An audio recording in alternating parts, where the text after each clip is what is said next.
Grégory Coupet, est-ce que vous auriez la gentillesse de vous présenter? Alors Grégory Coupet, ancien gardien de but de Saint-Étienne, formé 7 ans à Saint-Étienne, gardien de but 11 ans et demi à Lyon, une année à l'Atlético de Madrid et 2 ans au Paris Saint-Germain. J'ai bientôt 42 ans, au 31 décembre 72. Maintenant, j'ai arrêté ma carrière depuis 3 ans, je suis consultant pour RMC et BFM. Quand vous étiez à l'Atlético de Madrid, vous avez pensé qu'un jour cette équipe serait en finale de Coupe d'Europe? Difficile à l'imaginer, par contre je leur souhaitais. Ouais, ça je leur souhaitais parce que c'est un club populaire, magnifique, il y a une ferveur qui est assez exceptionnelle et où il y a une douceur de vivre. En tout cas en tant que joueur, ça a été un passage extraordinaire. Peut-être pour ça d'ailleurs que je vis maintenant à Madrid. J'ai été, on va dire, séduit par les Espagnols et notamment ce club. On ne peut pas ne pas parler de la composition de l'équipe de France pour la Coupe du Monde. Globalement, qu'est-ce que vous en pensez? Moi je suis assez ravi de cette composition. Je trouve que c'est une équipe tournée sur l'avenir aussi, sachant qu'on a l'Euro bientôt dans 2 ans après en France. Donc je trouve qu'il y a une vraie cohérence dans ce qu'a fait Didier Deschamps. J'ai trouvé que les explications aussi étaient précises. Donc ouais, plutôt satisfait. J'ai l'impression qu'il oriente vraiment ce groupe sur un état d'esprit, sur un collectif, un vrai collectif, et qu'il a été limite peut-être encore plus attentif justement au côté humain, au côté cohésion du groupe, et que c'est vrai qu'avec le match, notamment en retour, à l'arrière il faut prendre les deux, je pense, le match aller et retour face à l'Ukraine en barrage, où c'était quand même très tendu et une épreuve, on va dire, pour ce groupe-là. Il se base totalement sur ce groupe-là, parce que je pense que cette expérience en commun peut être vraiment bénéfique pour une phase finale de Coupe du Monde. C'est une chose que comprennent mal les gens, je crois, le fait que les données psychologiques de comportement au sein d'un groupe sont très importantes pour un entraîneur. Ouais, je comprends que quand il déclare qu'il ne va pas spécialement prendre les meilleurs, je comprends que les gens qui ne sont pas, on va dire, au fait de ce que c'est un sport collectif et un sport de très haut niveau, puissent se dire une sélection, ça porte bien son nom, c'est la sélection que des meilleurs. Certes, c'est la priorité, mais après, dans ces meilleurs-là, il y a des égos, il y a des affinités. C'est un sport, comme je vous dis, collectif, donc il y a des automatismes à trouver. Et donc, à partir de ce moment-là, il peut y avoir des automatismes qui existent entre plusieurs joueurs qui ne sont peut-être pas du même niveau. Il peut y avoir peut-être meilleur, mais en fait, pour la cohésion du groupe, des fois, il est peut-être mieux on va dire, de se passer d'un très grand joueur. On va dire sportivement, aujourd'hui, le joueur qui sort de cette liste, c'est Samir Nasri, qui est double champion d'Angleterre, qui fait une saison, peut-être sa meilleure saison en plus cette saison. Donc j'imagine qu'il puisse y avoir une incompréhension. Ce joueur-là, ou ses proches, ou ses supporters, doivent se rassurer en disant, dans son cas, ce n'est pas une question de qualité technique ou de qualité du joueur, c'est une question de cohésion, d'affinité avec l'ensemble du groupe. À votre avis, qu'est-ce qui fait que certains joueurs, dont Nasri en particulier, peuvent être remarquables dans leur club et finalement décevants en équipe de France? Qu'est-ce qui peut se passer? Justement, c'est là où le terme de sport collectif prend tout son sens. C'est que j'imagine qu'à Manchester City, il a une place importante, il fait partie, on va dire, des cadres de cette équipe, même si ça a été aussi un long chemin, il a dû faire un gros travail. Et en équipe de France, ce n'est pas le cas. Donc peut-être que ce contraste, on va dire, de place de titulaire à part entière à Manchester City et celle de remplaçant en équipe de France, c'est peut-être difficile à accepter. Je pense que justement le sélectionneur ne le prend pas parce qu'il sait qu'en étant, à partir du moment où il n'allait pas faire de lui un titulaire à part entière, il savait qu'il aurait un joueur, on va dire, triste sur le banc et c'est ce qu'il ne veut pas justement. D'accord. Votre plus mauvais souvenir sportif, c'est quoi? C'est sportif, mais c'est surtout humain. C'est le décès de Marco Foé et de Luc Borelli. C'est cela. Il n'y a pas pire que la mort, hein, je pense. Bien sûr. Très sincèrement. Ouais. Je pensais que sur le plan purement sportif, vous aviez peut-être très mal vécu cette histoire avec Barthez Alors c'est pas l'histoire avec Barthez qui était le plus difficile, parce qu'au contraire, je pense que je m'en suis servi moi vraiment comme une vraie motivation pour essayer de sortir de l'ombre de ce grand gardien. Je veux dire, Fabien a été un précurseur à notre poste, et Fabien est juste l'un des plus grands gardiens français que l'on ait eu. Donc ce qui était pour moi, on va dire, une malchance, c'est d'être derrière lui, mais aussi une vraie chance, c'est d'avoir cette motivation, c'est de l'avoir en ligne de mire, et de dire il faut que j'arrive à renverser, on va dire, les suffrages, dire j'ai ma place, je suis capable d'être aussi fort que lui, et ça a été une réelle motivation. Donc après, ce qui a été difficile, on va dire, dans tout ça, c'est que j'ai été pris dans un vrai tourbillon aussi médiatique, que c'était pas évident, et qu'à un moment, c'est vrai que j'ai pensé mériter, on va dire, une place de titulaire. Et c'est ce qui a rendu les choses compliquées, c'est que les explications que je pouvais avoir n'étaient pas, on va dire, très précises là. Vous aviez l'impression qu'il était de toute manière le préféré, que vous n'auriez jamais logique. votre chance. Mais ça, c'est logique. Ce qui est important aussi de comprendre, c'est que quand je parle d'un sport collectif, à ce moment-là, il y avait une génération. Et donc que cette génération soit solidaire les uns avec les autres, c'est totalement compréhensible. C'est totalement compréhensible. Moi-même, sur mes 11 ans et demi à Lyon, il y a des joueurs que j'ai défendus. Je ne suis pas allé à l'encontre de l'entraîneur et dire non, il faut que lui joue. Mais je veux dire, si on te demande ton avis, si t'en parles, il y a des affinités qui se font. Quand ça fait plusieurs années que vous jouez ensemble, c'est comme un collègue de travail, quand vous avez des affinités, vous vous dites naturellement, il est plus simple pour moi de travailler avec lui qu'avec un autre. Et moi, j'étais le jeune. Et donc, c'est pas que j'étais moins bon, mais il y avait moins de doutes. La confiance était de mise avec Fabien dans la cage. Et donc, ça, je le comprenais tout à fait. Après, ce que j'aurais aimé, c'est que le sélectionneur, pour dire franchement Raymond Domenech, j'aurais aimé qu'il fasse on va dire, de moi son soldat, et qu'il me fasse confiance, qu'il m'explique les choses clairement. Je pense que j'avais suffisamment d'intelligence pour comprendre la situation, et que je me dis qu'on aurait pu faire une bonne route ensemble, et j'aurais pu être peut-être de la sélection en Afrique du Sud, et que j'aurais été certainement un bon relais dans ces cas-là. Ça ne s'est pas passé comme ça, malheureusement, j'en suis bien déçu, mais c'est pas grave, je veux dire, c'est pas grave du tout. J'ai cru comprendre que votre épouse, avec beaucoup d'allure, avait protesté en disant que vous aviez été maltraité. Est-ce que je me trompe? Après, ce qu'il faut savoir, c'est que dans ces cas, nos femmes, elles subissent, je veux dire, quelque part, ce qu'on ne peut pas exprimer tout haut, ce que je ne me suis pas répandu dans les médias spécialement, mais ce que j'ai pas pu dire tout haut, je veux dire, c'est à la maison, c'est dans le caractère, c'est dans la contrariété, donc c'est les femmes qui subissent dans ces cas-là, donc elle sait ce que j'ai souffert, et du coup, et par effet de domino, elle aussi, elle a énormément souffert, donc après, c'est des femmes aimantes, et j'ai une femme aimante, donc dans ces cas-là, elle trinque pareil, hein, elle trinque pareil. Avec votre expérience, quand vous étiez gardien de but, est-ce qu'il vous est arrivé d'être consulté par l'entraîneur, quel qu'il soit, pour la composition de l'équipe? Non, pas pour une composition d'équipe. Pour un ressenti, oui, de groupe. J'ai été consulté des fois même par des entraîneurs pour dire recadre-le lui, fais ci, fais ça. À partir du moment où vous avez, on va dire, un impact sur le groupe, moi j'ai plutôt tendance à être un leader dans un groupe, à essayer d'imposer des choses, à inculquer des choses. J'étais, je pense, très rigoureux sur moi-même, donc je l'étais aussi envers les autres. Et donc voilà, naturellement, il y a des conversations qui existent, mais jamais pour une composition d'équipe. Déjà parce que je ne me serais jamais permis de dire, lui, il ne doit pas jouer. Là, c'était pas mon rôle. D'accord.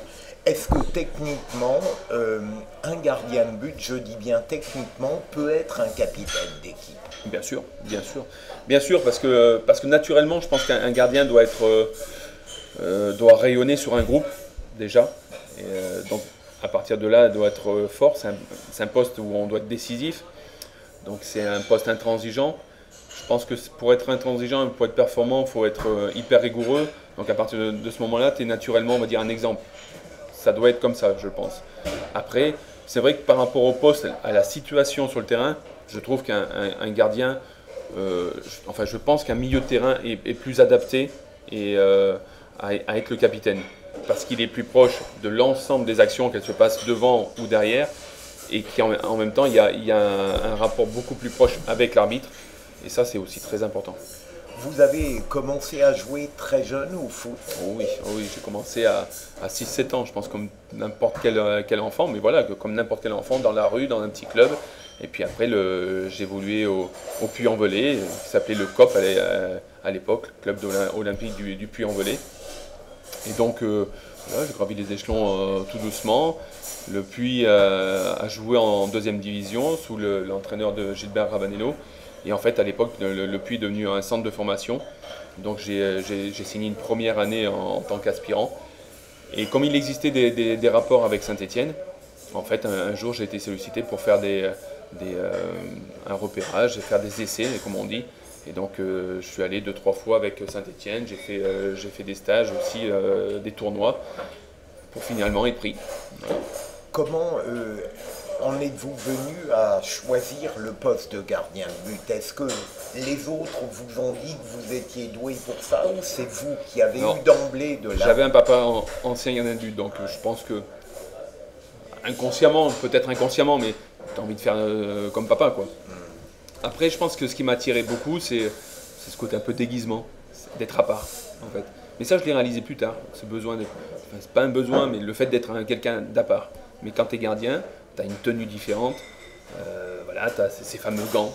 Les gants, c'était une chose importante. J'étais fan de rugby aussi, donc c'est peut-être aussi une façon de dire je ne suis pas totalement footballeur, je suis gardien de but. C'est pas pareil. Comme diraient mes copains rugbyman, je suis pas manchot. Donc, et puis voilà, puis en fait, à partir du moment où j'ai commencé à évoluer à ce poste-là, j'ai adoré. J'ai juste adoré. J'adorais me jeter partout, j'adorais me salir, j'adorais avoir des gants. Et voilà, c'était ce cadre, on va dire, pas un cadre de vie, mais ce cadre, ce but-là, défendre un but, c'est une conception qui me plaisait énormément. Est-ce qu'on peut dire que le gardien de but est à la fois solitaire et intégré dans l'équipe? Oui, c'est vrai, la solitude du gardien de but, on en parle souvent, hein. Parce qu'elle existe, parce que j'aurais tendance à dire que ce qui est difficile aussi à assumer, et peut-être ce qui fait aussi que pas mal de jeunes gardiens qui ont débuté dans la cage ont fini par jouer footballeur de champ, c'est peut-être qu'il faut être capable de soutenir, on va dire, le regard de ses coéquipiers quand on prend un but.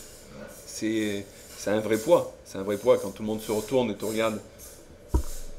Et il y a des regards accusateurs ou d'incompréhension, donc c'est pas des moments agréables. Et c'est là où il faut être capable justement de soit inverser la tendance et de les incriminer eux aussi, de les responsabiliser eux aussi, dire hey, c'est pas que moi. Souvent d'ailleurs dans les stats, et ce que je fais maintenant moi, dans mon travail, c'est ce pour moi à quoi je sers, c'est que quand on dit ouais mais c'est un gardien, il prend beaucoup de buts, attendez, ils sont 11 sur le terrain, c'est une équipe qui prend des buts, c'est une équipe qui attaque, le premier attaquant c'est le gardien de but, le premier défenseur c'est l'attaquant. Donc c'est, on va dire, toute une réflexion à avoir qui est importante. Et donc j'essaye, on va dire maintenant, d'inculquer aux gens, quoi. Le problème de la communication entre un gardien et sa défense, c'est capital, non? Bah ça doit pas être un problème, justement. C'est là où toute l'intelligence du gardien de but est mise en avant, c'est qu'on ne s'adresse pas de la même manière à chaque personne. Chaque individu a une personnalité, chaque individu a une sensibilité. Ce qui est important, je pense, quand tu es gardien de but, c'est de le ressentir, ça. Tu t'adresses pas à il y a des joueurs qui ont besoin d'être piqués, d'autres qui ont besoin d'une dose d'agressivité, d'autres qui ont besoin, au contraire, besoin d'être calmés. Donc, si vous adressez d'une certaine manière à une personne qui est très timide, si vous êtes trop agressif, virulent, vous pouvez annihiler complètement, on va dire, ses facultés intrinsèques de joueur. C'est là où il faut avoir aussi cette intelligence, cette compréhension pour diriger.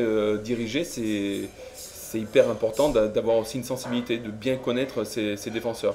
C'est pour ça que quand on parle d'automatisme, quand on dit oui, une défense qui change beaucoup, est-ce que c'est un problème pour un gardien? Bien sûr, c'est un problème. Mais ça peut ne pas l'être à partir du moment où le gardien sait faire les efforts pour avoir cette compréhension, déjà ne serait-ce que d'expression. C'est que savoir commander, on va dire, avec délicatesse, c'est un don. Est-ce que, comme des artistes, il vous est arrivé, avant certains matchs, particulièrement important, d'avoir le trac, par exemple, ou c'est quelque chose que vous n'avez jamais connu? Bon, c'est pas qu'on n'a pas connu, mais c'est pas un trac qui annule, qui fait en sorte que tu perds tous tes moyens. C'est un trac positif c'est la volonté de bien faire. C'est pas la trouille de l'échec, c'est la volonté de bien faire. C'est pas un trac négatif, loin de là. C'est au contraire, j'aurais tendance, c'est tout l'avant-match où là tu broches parce que tu te dis voilà, c'est une équipe qui marque beaucoup de buts, c'est un attaquant qui est embêtant, c'est des conditions climatiques qui sont difficiles. C'est tout ça, mais une fois que tu es sur le terrain, j'aurais tendance à dire tu es tellement conditionné pour faire ça qu'en fait tu te sens très bien. Et comme on dit notamment au poste de gardien de but, ce qui est important c'est l'automatisation du geste. C'est pour ça qu'un gardien s'entraîne énormément pour arriver à faire 1 voire 2 arrêts dans un match. C'est vrai que les gens qui ne connaissent pas ce métier et ne connaissent pas ce poste se disent bah, putain, c'est cool quand même être gardien de but, 2-3 interventions, mais c'est une concentration de tous les instants, c'est des heures et des heures d'entraînement pour arriver à faire cet arrêt quoi, si déterminant. C'est vrai même contre certaines équipes mythiques ou dans certains stades mythiques, par exemple. Toutes les quand équipes. Et c'est encore plus vrai quand on joue même en Coupe de France dans des équipes d'amateurs. C'est que les amateurs sont capables de... À la rigueur, là où ils vont se surprendre, c'est qu'ils font des choses peut-être qu'un pro ne ferait pas. Moi, j'ai le souvenir quand je suis revenu de blessure, notamment à Lyon, où j'ai joué donc en équipe réserve, où en fait le jeu ne se déroulait pas comme, comme j'avais l'habitude de le ressentir. C'est que quand un ballon venait à gauche, je l'imaginais presque naturellement aller à droite et puis j'anticipais la chose. Et en fait, comme c'était des jeunes aspirants professionnels, en fait, il y avait une fluidité de jeu qui n'était pas la même en pro, qu'il y avait on va dire, pour moi, une logique de déplacement qui n'était pas la même. En fait, c'est déstabilisant, quoi.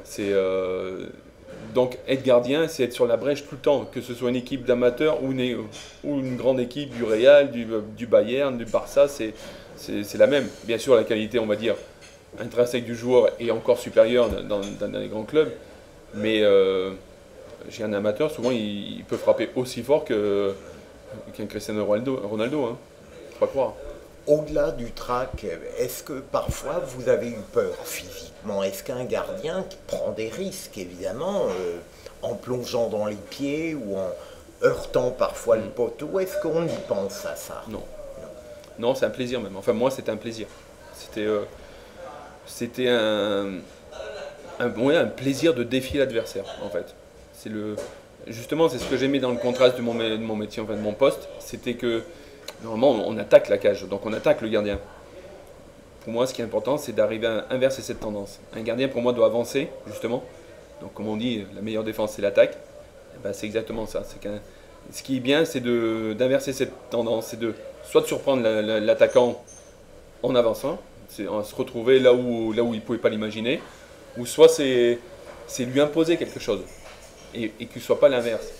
C'est vrai que quand un attaquant il a la maîtrise du ballon, ce qui est très difficile avec des joueurs comme Messi notamment, c'est qu'ils ont toujours la possession de balle parce que le ballon n'est jamais plus loin que 20 cm de son pied, donc il a toujours, et comme la qualité technique est au-dessus de la moyenne, il a la capacité de crocheter à droite, à gauche, de piquer, enfin voilà, c'est un joueur qui vous de la glisser sous le ventre, donc ça c'est très délicat, c'est un joueur en fait, quand tu es gardien, on ne sait pas sur quel pied danser avec un tel joueur, mais il y a quand même une grande majorité à qui tu peux imposer quelque chose, et justement, quand tu arrives à soit aller suffisamment vite ou soit avoir cette réflexion de lire les trajectoires avant, là c'est un bonheur mais extraordinaire, extraordinaire.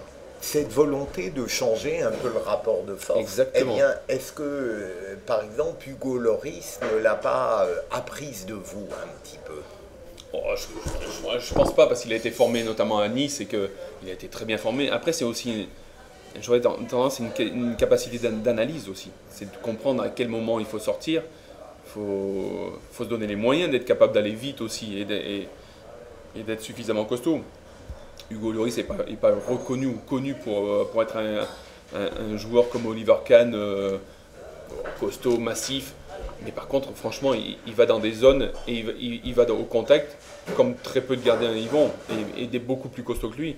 C'est dans la tête, ça. C'est le mental, cette capacité à aller au-delà de... Même nous, des fois, enfin, je veux dire, quand tu es sportif de niveau, ce qui est génial, c'est quand tu peux t'étonner toi-même, en fait. Dire, gardien, vous pourrez en parler à plein de gardiens, il y a des fois des frappes, on les imagine dedans, Et puis on tend le bras quand même au maximum, et puis on s'aperçoit qu'on la touche, et ça suffit, ça peut faire poteau sortant, et c'est un arrêt exceptionnel. Mais des fois, on sait qu'on fait un arrêt sans même y croire, presque en pensant être battu, quoi. Et ça, c'est des sensations qui sont fantastiques. Est-ce qu'au fond, pour un grand gardien, la question fondamentale dans le jeu, ça n'est pas est-ce que je sors ou est-ce que je ne sors pas? On va dire la qualité d'un grand gardien, c'est d'avoir justement cette réflexion, et la bonne réflexion, c'est que la bonne décision. Quand un gardien sort, tu y vas ou tu y vas pas. Mais à partir du moment où tu es parti, je vais vous prendre la référence comme un tennisman, quand il monte à la volée, soit il va vraiment la voler au filet, ou il n'y va pas. Mais s'il se retrouve entre deux, il est crucifié. Le gardien, c'est exactement le même rapport. Au fond, c'est quoi le critère pour un gardien, notamment les sorties en l'air, rester sur sa ligne ou le critère, c'est son jeu. C'est de savoir exactement dans quel domaine tu es bon. Le critère optimal, c'est qu'un gardien soit performant dans tous les domaines, qu'il sache aller très vite au sol, qu'il sache aller très haut en l'air, qu'il soit puissant, qu'il soit rapide, qu'il ait un bon jeu au pied, qu'il ait une dextérité main droite, main gauche, qu'il ait une vision de jeu. L'idéal, c'est ça, c'est un gardien qui est capable d'être haut et de jouer au pied, qui est capable d'anticiper, on va dire, les passes en profondeur, qui est capable de faire des arrêts exceptionnels sur la ligne. Celui qui regroupe tout ça, voilà, ça devient le meilleur au monde. Mais c'est pas évident, parce que c'est toutes des caractéristiques et des critères sur lesquels il faut un travail très spécifique à chaque fois.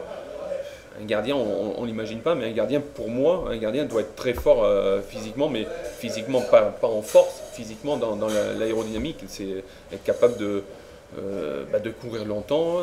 Plus il sera fort physiquement, plus il aura une capacité de tenir les efforts, plus il aura une capacité derrière d'avoir une concentration optimale sur 90, 95, 120 minutes, c'est la prolongation.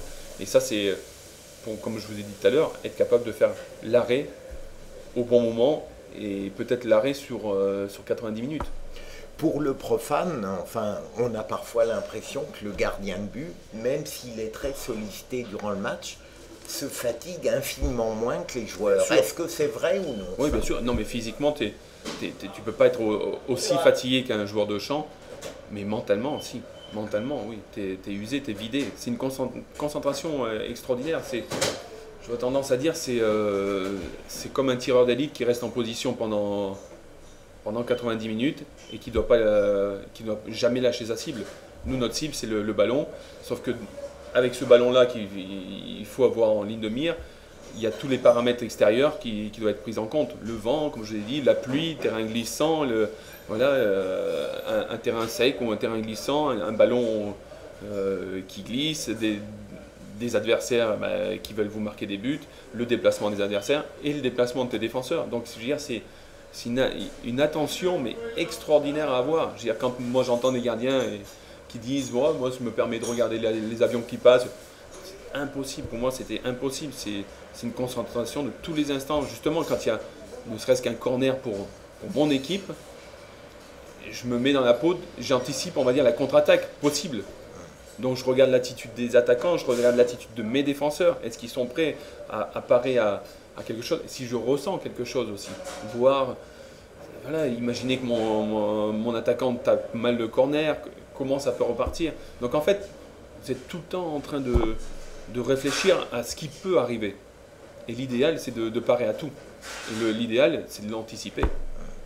Est-ce que, par exemple, pour parler d'un goal en particulier, le grand gardien qui est Sirigu, il n'a pas pour principale faiblesse de ne jamais sortir sur les balles hautes, par exemple? C'est moins son jeu, c'est vrai, effectivement, c'est moins son jeu. Par contre, je trouve que quand il sort à bon escient. Ça, c'est déjà une chose aussi importante.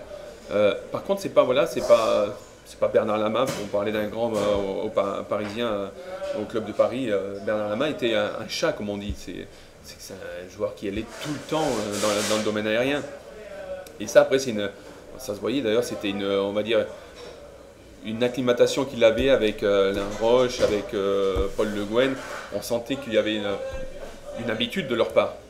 Quand ils ont eu Christophe Robot derrière, c'était un gardien qui sortait beaucoup moins, mais il y avait ces fameux mêmes défenseurs, et on sentait qu'il y avait une incompréhension. Là où vous attendez, on va dire, comme avant que le gardien sorte dans le domaine aérien, Christophe, c'était pas son jeu. Donc c'est pour ça, dans la façon de façonner un groupe, une équipe, il faut prendre en compte les critères de chacun. Lorsque vous avez été gardien de but, quel est le gardien de but qui vous a le plus impressionné, que vous avez admiré, si je puis dire? Moi, ma référence, c'était Joël Batz. Joël Batz, ouais.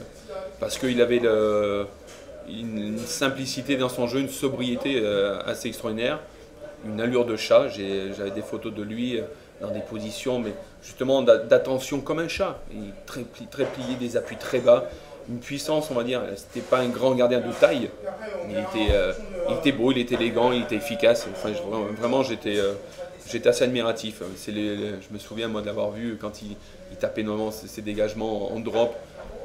Simplicité, le ballon arrivait simple. C'était beau. Je trouvais que tout ce qu'il faisait était utile, précis, et j'aimais la personnalité. Comme vous parlez de Bernard Lama, j'ai envie de vous comparer.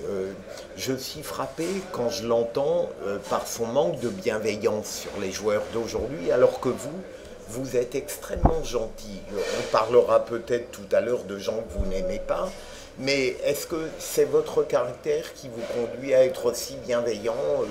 Parce que très sincèrement, j'ai aucun intérêt à être méchant avec qui que ce soit, et je pense que le métier on va dire notamment de gardien de but est tellement difficile que j'ai plus l'envie de l'expliquer et essayer de faire comprendre aux gens le pourquoi du comment et d'essayer, on va dire, que les gens soient plus simples dans leur critique. C'est facile de critiquer quand on a les fesses dans son canapé, au chaud, comme je vous dis, au sec, tout va bien. Au contraire, moi je prends beaucoup de plaisir à essayer de faire comprendre on va dire, le fonctionnement d'un gardien de but. Et puis derrière, l'erreur est humaine, c'est un poste décisif.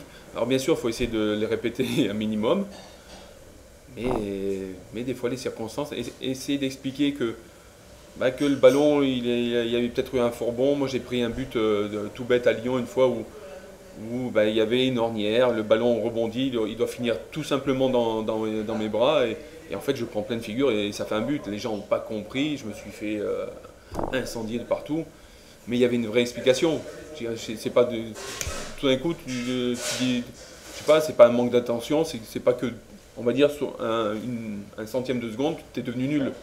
Est-ce qu'on peut dire que dans votre carrière, il y a eu des buts dont vous étiez exclusivement responsable? Oui, bien sûr. Celui dont je viens de vous parler, c'est entièrement ma faute. Ouais.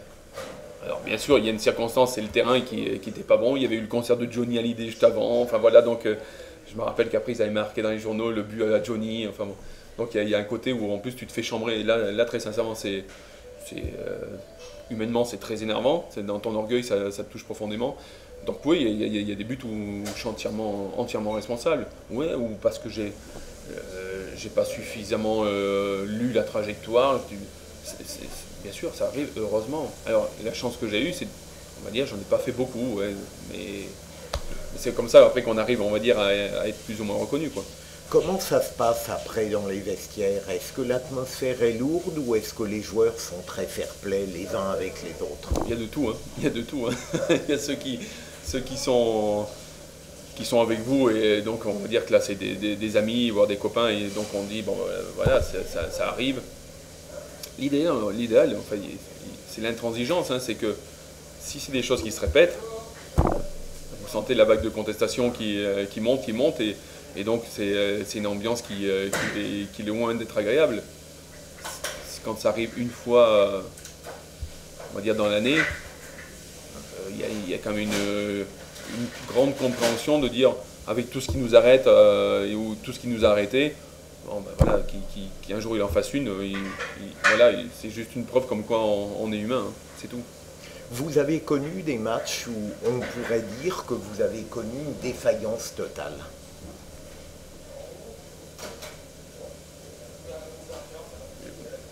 J'ai pas le souvenir d'un match spécialement où il n'y a pas de défaillance, où la sensation de ne pas avoir été décisif, oui. Ouais. Où, les buts, on va dire qu'il n'y a pas grand-chose à reprocher au gardien, donc à me reprocher, mais en même temps, j'ai pas été décisif. Ça c'est dur parce que Bon, c'est moins dur que d'être entièrement responsable, mais on ne s'empêche pas d'avoir on va dire les bruits de couloir ou de lire dans la presse le lendemain, de savoir, quand vos copains le lendemain vous disent moi mais c'est pas grave, déjà quand un petit texto commence c'est pas grave, ça veut, ça veut bien dire bon c'est que t'es un petit peu en cause mais c'est pas grave, tu restes notre copain et t'es un bon joueur. Donc déjà quand les gens ont ce besoin de rassurer, ça prouve que les gens estiment que ta responsabilité est engagée. En même temps, c'est formidable pour une équipe de pouvoir compter sur un grand gardien qui la soulage, qui la protège, et ça donne une confiance. Il y a deux postes décisifs qui sont les plus décisifs dans le football, c'est le poste de gardien de but et le poste d'attaquant. Il y a celui qui empêche le ballon de rentrer, il y a celui qui doit les faire rentrer. Quand vous avez déjà ces deux joueurs-là qui sont performants, ça aide quand même l'équipe à bien fonctionner. Et le grand joueur du milieu qui construit, qui élabore. Chacun a une emprise, a sa part de responsabilité. Comme on dit, chacun amène la pierre à l'édifice. Ça, c'est indéniable. Je veux dire, il y a, comme on dit, les récupérateurs. C'est peut-être le poste qui, on va dire, qui est le moins mis en avant, mais qui est tellement déterminant. J'ai Makelele avec Zidane au Real. Zidane l'a toujours crié haut et fort.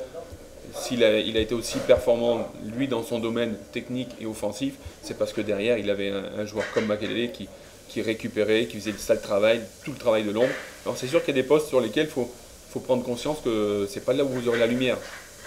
Il y en a d'autres qui sont juste exposés, surexposés, et c'est important. Donc c'est vrai qu'on va dire, sur les deux postes que je vous ai cités, d'attaquant et de gardien de but et d'attaquant, il y en a un qui attire beaucoup plus la lumière que l'autre. On voit bien pour tout ce qui est ballon d'or, on voit, il y a eu Lev Yashin et basta, il n'y aura pas d'autres gardiens. Et je crois qu'il n'y en aura pas d'autres avant longtemps. Mais voilà, le poste d'attaquant, c'est ce qui fait rêver le plus les gens, qui fait parler le plus les médias, et c'est comme ça. Au fond, même les passionnés du foot, et pardon pour la brutalité de la question, ne sont pas loin de penser parfois, et vous pourtant vous démontrez le contraire, et Hugo Lloris aussi, que les footballeurs sont un peu obtus, parlons net, ouais. Qu'ils savent jouer mais qu'ils ne savent pas parler, qu'ils sortent des banalités. Au fond, comment se fait? D'abord, qu'est-ce que vous pensez de ça? J'en suis plutôt d'accord. Moi, il faut savoir que quand j'étais à Saint-Étienne, j'ai fait des cours de communication. Alors, sur lesquels on n'était absolument pas obligé de le faire. Et derrière, il n'y avait pas de diplôme à la sortie. Donc c'était, on va dire, notre bonne volonté, simplement. Moi, je l'ai fait, et c'est Jean-Philippe Durand, qui est à Marseille notamment, qui avait créé ça. Sauf que voilà, il n'y avait pas de diplôme à la sortie. Donc c'était pendant une année des cours, et moi j'estimais que ça faisait partie intégrante de mon métier. C'est que certes il fallait savoir jouer, avant tout savoir bien jouer au football, mais comme j'estimais que je faisais tout pour savoir un jour bien jouer au football, je me disais qu'il faudrait peut-être après aussi savoir s'exprimer, et ça faisait partie intégrante de mon métier. Donc voilà, je me suis attelé à ça, et ça m'a permis on va dire, d'appréhender la chose. Après, on va dire, j'avais notamment des parents et un papa qui étaient forts en communication, donc je me suis certainement aussi inspiré de lui. Je pense que j'ai une faculté, on va dire, d'apprendre beaucoup en regardant. Donc voilà, je suis pas spécialement cultivé, je ne suis pas un grand philosophe, mais parler de mon métier, je sais bien le faire. Ça, et parler simplement en plus. Voilà, avec votre aptitude à la parole, justement, vous n'avez jamais été sollicité pour être commentateur pour les matchs. Je ne crois pas que vous l'ayez été. Non, je l'ai tenté une ou deux fois. C'est une volonté personnelle de ne pas le faire, puisque à partir du moment où si je devais me lancer comme commentateur de match, je retomberais, on va dire, dans l'engrenage qui était le mien quand j'étais en activité. C'est qu'il n'y a plus de week-end après derrière. Donc l'objectif avec ma femme aussi, c'est que si je raccrochais, c'était pour vivre autre chose aussi. Donc je vis encore toujours de ma passion, mais jusqu'à présent, ça fait 3 ans, j'arrive grâce à RMC et BFM à tenir, on va dire, ce carcan dans lequel on veut être. C'est que je travaille la semaine, mais le week-end je suis en famille. Puisque vous évoquez votre épouse, est-ce qu'elle était elle-même passionnée par le foot ou pas du tout? Elle était sensible, passionnée, je ne sais pas si on peut dire passionnée, mais c'est une Stéphanoise, donc quand on est Stéphanois ou Stéphanoise, le foot c'est un sujet, on va dire, sur lequel on peut difficilement faire abstraction. Donc elle y a été sensibilisée, parce qu'en plus elle a un frère et un papa féru de football, mais elle est sportive, en fait. Le vrai intérêt, c'est ça, c'est qu'elle a cette sensibilité de sportive. Donc, tout ce qu'on a vécu, on l'a vécu ensemble. J'ai été amené à écrire quelque chose récemment en disant que, certes, le PSG était une grande équipe, mais que je ne raffolais pas du PSG à la sauce Qatar, avec ce fric qui dégouline, avec parfois cette attitude vaniteuse à l'égard des petites équipes. Est-ce que vous-même, vous avez parfois ressenti ça dans l'univers médiatique? Je suis parfois agacé par le... Très sincèrement, je suis assez fan du PSG qatari, parce que c'est, on va dire, pour moi, c'est un PSG à la dimension que doit avoir le PSG. Ça a toujours été un grand club. On est tous restés sur les années 96 où moi aussi j'étais assez impressionné. En plus, je jouais contre, donc je sais de quoi je parle. Cette équipe de Ginola, de Le Guen, de Guérin, de Bernard Lamat, ça c'était vraiment une équipe fantastique, parce que ils étaient capables de jouer d'un niveau technique au-dessus de la moyenne. Donc il y avait un côté paillette, star, capital qui existait. Mais nous, quand on adversaire, on essayait au moins de les prendre sur le physique. Ils étaient capables aussi de répondre, de mettre le bleu de chauffe et d'aller au mastic. Donc cette équipe a été belle, mais en plus forte physiquement. Je pense que l'équipe maintenant du PSG de Qatari est une jeune équipe. Très sincèrement, c'est plus le PSG que j'ai connu. Ça a complètement changé. C'est une équipe internationale. Donc c'est sûr que la sensibilité, on va dire, de ces joueurs-là sur notre championnat, elle est moindre. Ils viennent ici avec le projet de jouer la Champions League, d'exister en Coupe d'Europe. C'est pas le championnat de Ligue 1 qui les attire, faut pas rêver. Par contre, cette équipe-là et ces dirigeants-là sont en train d'amener quand même une visibilité sur notre championnat qui est juste exceptionnelle. Donc il faut savoir en profiter. C'est vrai que des fois, peut-être qu'on peut tomber sur des matchs où on a l'impression d'un petit peu un côté un peu hautain de cette équipe-là. Mais c'est parce que simplement, il faut comprendre que ces joueurs ne sont pas conditionnés, on va dire, pour jouer le championnat. Vous n'avez pas Cavani ou Ibra ou Thiago Silva ou Thiago Motta dans le championnat parce qu'ils rêvent de jouer contre Lorient. Tout le respect que j'ai à Lorient, j'aurais pu citer limite les 19 autres équipes. Mais voilà, il y a un projet qui est quand même assez exceptionnel. Moi, quand j'entends un mec comme Zlatan dire « je viens ici pour gagner des titres », je suis fan. Quand il dit c'est sûr que avant il n'y avait rien, là par contre il fait une erreur. Là c'est à lui de se renseigner ou c'est au club. Enfin, je pense qu'il y a une démarche personnelle qu'il doit avoir, se dire attention, j'ai du respect à avoir sur ce qu'il a existé, pour le respect à avoir du club qu'il a, parce qu'il y a des gens, notamment dans l'encadrement, qui sont là depuis longtemps, qui ont l'âme PSG tatouée dans le cœur, donc il faut faire attention. Il y a un ego, mais il faut être aussi réaliste, ça c'est clair. Le sportif en chambre que je suis, j'ai été très déçu, j'ai même pas pu dormir par l'élimination par Chelsea. Est-ce que vous comprenez la déception totale de la France sportive devant cette élimination? Il y a de quoi être déçu, parce que je pense que, notamment la façon de jouer de Chelsea sur ce coup-là, quand même, pour une fois, là j'ai trouvé quand même bon, performant. Mais en même temps, voilà, eux, ils ont mis 10 ans avant d'aller la chercher cette Coupe d'Europe, avec d'énormes moyens aussi. Donc je pense qu'aussi du côté parisien, il faut avoir aussi cette modestie, se dire, ça fait que 2 ans, on va dire, qu'on la joue, cette Champions League.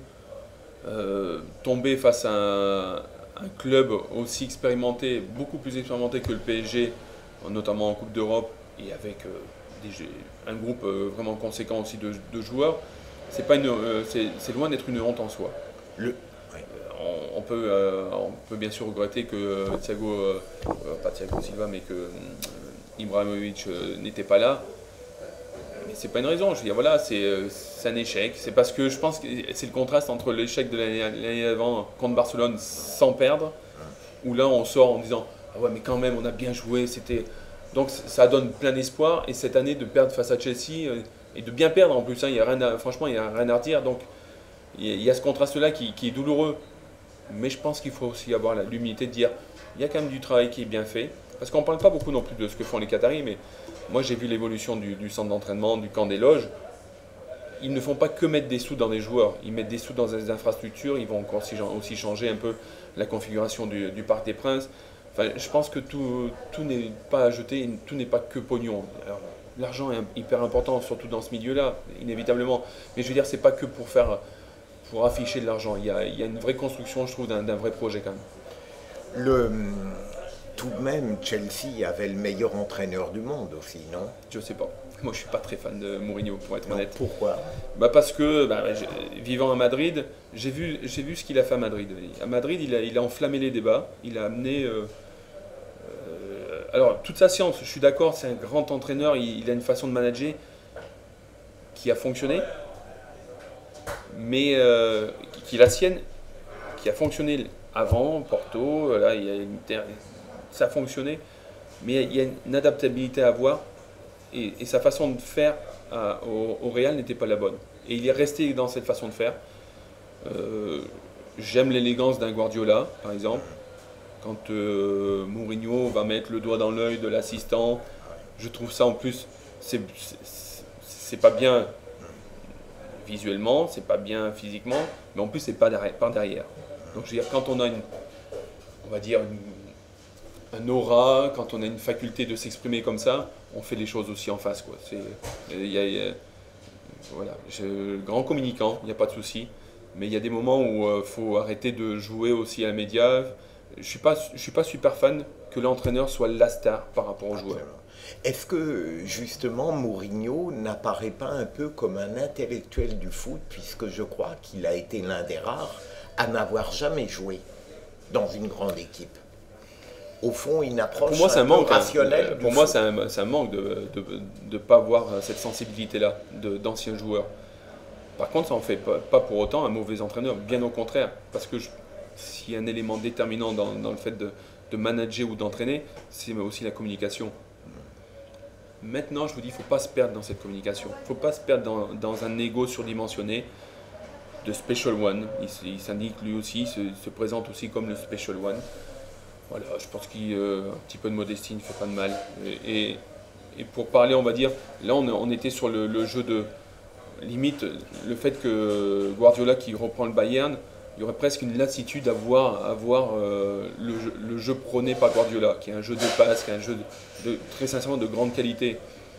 J'ai pas envie de mettre en avant moi le jeu à la Chelsea, comme ils ont fait, hyper défensif, hyper restrictif. S'ils avaient dû aller en finale avec ce jeu-là, j'aurais été franchement très triste. Vous n'avez jamais eu l'impression que, par exemple, le jeu de passe fantastique de Barcelone, au fond, avait presque pour finalité le jeu de passe et qu'on se demandait parfois... Oui, c'est ce qu'on met en avant maintenant. C'est vrai qu'en même temps, j'aurais tendance à dire, avoir cette conservation de balle, c'est juste extraordinaire. Après c'est vrai qu'ils ont pris une belle leçon au Real, parce qu'ils ont eu cette conservation de balle. Je crois qu'il y a eu 70% de conservation de balle en première mi-temps au Real, ce qui n'est pas donné à tout le monde, franchement, mais ils ont perdu. Donc c'est vrai qu'il y a eu une leçon, on va dire, tactique peut-être, mais alors par contre de réalisme extraordinaire de la part des joueurs du Real. Et dans ces cas-là, on va mettre en avant le fait, la grande qualité du management d'Ancelotti aussi. Mais à ce niveau-là, ce sont tous des grands entraîneurs. Ils ont chacun leur façon de faire. Et chacun ont en disposition des forces en présence différentes. Le truc, c'est ça, c'est de savoir s'en servir. Ce que j'ai regretté, moi, par rapport à Chelsea, c'est d'avoir un effectif aussi pléthorique et de qualité pour jouer, pour faire un jeu aussi restrictif. Et j'étais content parce que, même s'il n'aurait pas dû le faire, mais quand Eden Hazard tweet en disant le Chelsea n'est pas fait pour jouer au football, c'est une contestation en vue de son entraîneur, mais c'est une constatation qui est réelle. Quand vous avez des Oscar, des Willian, des Eden Hazard, vous prenez du football, vous prenez un jeu de passe, vous prenez... Enfin voilà, Lampard, Ramirez, c'est extraordinaire. Et derrière, qu'est-ce qu'ils font? Ils leur demandent de jouer défensivement, de taper devant avec Torres tout seul devant. Et qui essaye, ou Eto'o, qui essaye d'obtenir un coup franc, voire de marquer un but extraordinaire, mais c'est dommage. Franchement, c'est dommage. Le plus grand entraîneur que vous avez eu, vous? Alors déjà, je peux faire une petite aparté sur les entraîneurs gardiens de but, puisque nous, on va dire, on est une confrérie, on est un groupe dans le groupe.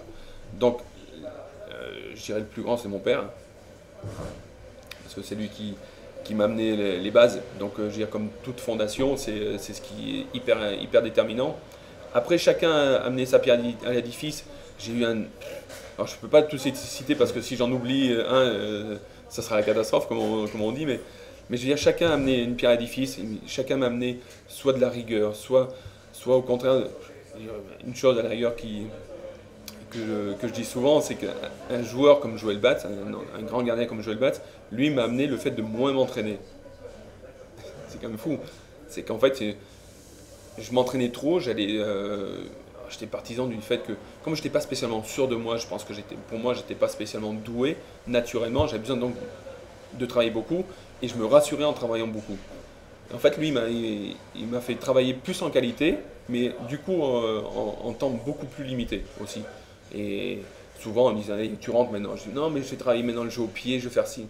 Non, non, tu rentres. Là, tu vas t'user, tu vas travailler sur l'usure, donc tu vas mal travailler. Et surtout, tu vas te fatiguer, donc tu n'auras plus, on va dire, d'essence pour le match. Et cette fameuse concentration, tu seras fatigué. Et donc, à partir du moment où tu es fatigué, tu ne seras pas lucide. Donc, lui m'a apporté ça. Et donc, j'en reviens au fait que tous les entraîneurs que j'ai côtoyés à Saint-Etienne, à Lyon, m'ont amené soit une part d'agressivité, chacun une agressivité, l'autre un jeu au pied, l'autre une réflexion plus générale par rapport au groupe. Mon père me conseillait tout le temps de gueuler. C'était le truc qui revenait à chaque match. Gueule. Ah oui. Puis au fur et à mesure, en fait, je me suis mis à gueuler. Vous êtes fils unique? Non, j'ai une sœur, 2 ans plus grande. D'accord. On arrive malheureusement à la fin de l'entretien et quand je peux, je regarde les matchs sur Canal+, et d'abord je suis frappé par plusieurs choses. D'abord, je me demande si un jour on n'aura pas plus de commentateurs à Canal que de joueurs. Et surtout, il y a des gens que je ne supporte pas dans les commentaires. J'aime beaucoup Hervé Matou. Je raffole moins de Dugarry et je n'aime pas du tout Pierre Ménès. Je me demande, qu'est-ce que vous n'avez jamais été, vous, sur Canal+, il me semble. Non. Vous n'avez jamais voulu y être ou c'est le hasard qui vous a conduit sur BFM? Non, quand j'ai commencé ma carrière en médias, j'ai commencé par CFoot, qui était une nouvelle chaîne. Donc j'avais ce projet-là avec Jean-Michel Rossier qui était super intéressant parce que c'était les débuts d'une chaîne. Donc je voulais m'inscrire, on va dire, dans cette histoire-là. Ça n'a fait qu'un temps, cette chaîne n'a duré qu'une année. Après, derrière, j'ai eu l'opportunité avec Charles Bietri d'aller à Beansport. Donc, j'ai fait 6 mois à Beansport et puis j'ai démissionné parce que je me suis pas senti à l'aise. En fait, on avait à l'époque un plateau où on était vraiment nombreux aussi en consultant. Et donc, on avait un temps de parole très sincèrement vraiment réduit. Donc je ne me suis pas senti à l'aise. C'était très agréable, mais j'étais pas spécialement à l'aise. J'étais pas suffisamment heureux, donc j'ai préféré arrêter l'expérience. Et puis derrière, comme j'étais déjà RMC, en fait, il y a eu BFM qui est arrivé, l'association RMC BFM. Et du coup, là, c'est un autre exercice, parce que c'est vrai que l'information, c'est très court, mais c'est un exercice qui me plaît aussi. Ça me permet de suivre aussi tous les matchs, d'essayer alors pas commenter, mais d'expliquer le pourquoi du comment. Et c'est une chose qui me plaît pas mal. En plus, tout ce qui est débat avec RMC, c'est un vrai plaisir parce qu'il n'y a pas de lassitude. C'est vrai qu'on vous donne les thèmes en fait avant chaque émission. Et donc vous le potassez chez vous, vous le potassez en commun à la chaîne. Et c'est super intéressant parce que tu arrives souvent avec des convictions, toi tu veux dire ça et toi tu ressens ça. Et en fait, notamment pour parler avec Ali Ben Arbia souvent, quand je suis confronté à lui, lui des fois il a d'autres idées et il arrive à me convaincre aussi. Donc ça c'est ce qui est vachement agréable aussi. C'est que des fois tu viens avec des convictions et tu t'aperçois que peut-être que celle de l'autre consultant est peut-être meilleure. Donc voilà, il ne peut pas y avoir de lassitude. Ce qui est important, je pense, et la chance qu'on a, et moi, la chance que j'ai de faire ce métier-là aussi, c'est que rien n'est linéaire, quoi. Ça monte, il y a des débats qui s'enflamment, d'autres où on s'embête un peu, mais voilà, c'est jamais linéaire, c'est jamais écrit d'avance. Vous partagez votre vie entre l'Espagne et la France. Est-ce que vous diriez, si on peut, vous êtes si jeune encore, que vous avez réussi votre vie? Ouais, parce qu'elle est belle, parce que j'ai eu la chance, et j'ai la chance encore actuellement, déjà, je pense à notre époque de faire de sa passion un métier, c'est déjà être privilégié. Vous avez des enfants? Oui, 2. Qui font quoi? Alors j'ai un fils qui a 13 ans, qui lui dans le côté sport, bien sûr il évolue en 4e, tranquille. Sport, il touche un peu à tout, là, il se cherche lui encore, il se cherche encore un peu. Donc là il est sur du hand, il a fait du tennis, il a tenté le rugby, mais là c'était pas pour lui, du basket, du foot aussi bien sûr, mais voilà, il se cherche, lui il est tranquille, et j'ai une fille qui elle a 11 ans et à côté un peu artiste elle.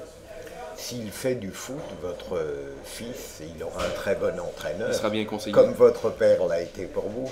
Exactement. Enfin, Grégory Coupet, en vous remerciant infiniment parce que c'est un plaisir de dialoguer avec cette fraîcheur et cette gentillesse et cette intelligence rare dans le milieu du foot. Je continue à le penser. Vous êtes heureux à l'heure actuelle. Ah oui, très heureux même, très très heureux. Je vous dis, je suis privilégié donc... À tout point de vue. Ah oui.